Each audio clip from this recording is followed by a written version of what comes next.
So what you can also easily do is access and manage your account devices inside of Microsoft Edge. So to do that, you need to go around and click on the three dot button over here.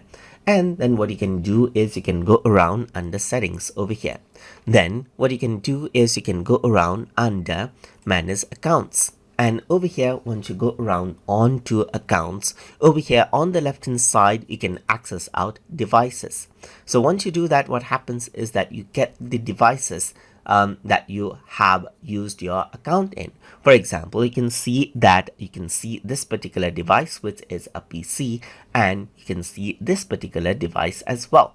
So you can see that location is disabled in this, but you can see this particular device. And if it is not your device, then you might want to consider removing the device right here. You can also go to find my device over here, just like this.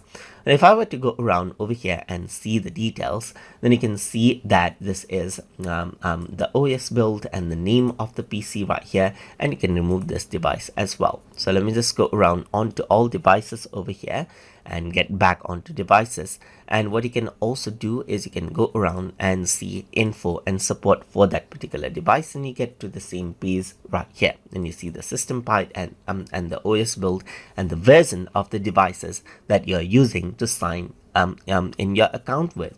And that is how you can access and manage your account devices, and you can even unlink your account from that particular device if you want, but I'm not going to do that right now. So hope you guys learned something as always, and as always, please like, comment, share, and subscribe.